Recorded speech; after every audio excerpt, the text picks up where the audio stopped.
արձագանք տեսակ պարոն Համբարձումյանից քաղաքական առումով նկատի։ Միացրել եմ։ Ոնց ես պատկերացնում հարգելի լրագրող, ինչի պետք է վտանգ տեսնեմ, ասենք։ Որի շուրջ կոնսոլիդացիա կլներ, կգային ժողովուրդը կճնշեր, պատգամավորները ժողովրդի կամքով կքվեարկեին impeachment-ին։ Լինեմ անկեղծ, չէ։ Չի երկեր ոչ, ասենք ինչ պրոցես է կատարվում 6 ամիս հետո ընտրություններ է, ել չեմ ասում ՀՀԿ-ն ասում, այստեղ ՀՀԿ-ն հայտնվել է զորով փող կիրառելով, դրա հետ կապված քրեական գործերով, որպես օրենքի բերումով, որ օրենքը ասում է չի կարող երկու կուսակցություն լինի, ինչ ոչ ասում նոր Շողոքին էլ է ասում, որ նույնիսկ 34 տարի իրանք իրանց ստորագրությունները նույնիսկ չեն կարողանում հավաքել, ինչ վտանգ։ Պարոն Սիմոնյան,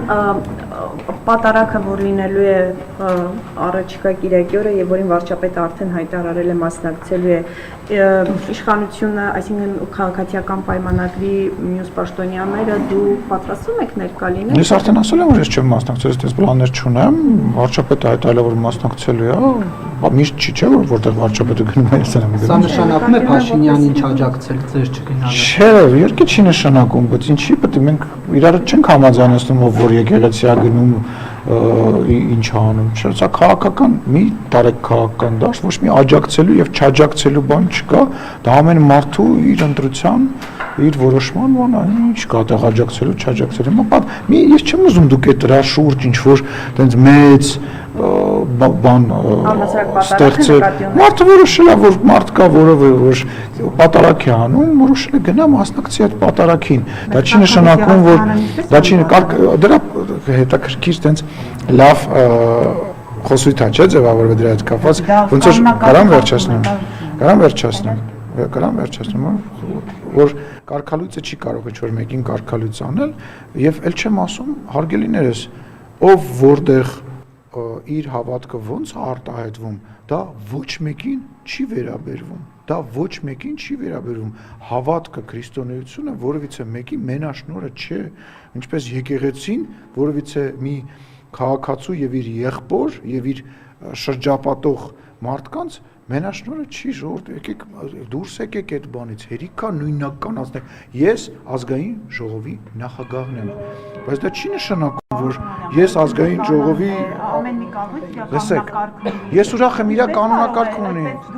Ռուզան ջան, եթե մենք իրար հետ հավաքվենք իմ սենյակում, եթե մենք հավաքվենք իմ սենյակում եւ աղոթենք իրար հետ,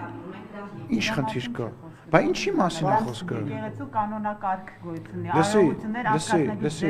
լսի, թող եկեղեցու կանոնակարգը եւ եկեղեցու այն ներկայացուցիչները, որոնք դրա հետ վերապահումներ ունենան, իրենց կարծիքը ասեն։ Ուզում հասկանամ դրա հետևանքը, դրա անթույլատրելիությունը, դրա խնդիրը ըստ ձեզ ինչու՞մն է կանում։ Մարդ, որը որ եկեղեցական է, մեկը ասում է կարգալույց, մյուսը ասում է ես կարգա չեմ ընդունում, որ ինձ կարգալույցը կարա կարգալույց անել, ասում է ես ուզում եմ աղոթել, ես էլ ասում եմ ես ուզում եմ այդ աղոթքին ներկա գտնվեմ։ Հիմա ուզում եմ հասկանամ ես ամեն ինչի մեջ այդ ձեր ասած խմբակի եւ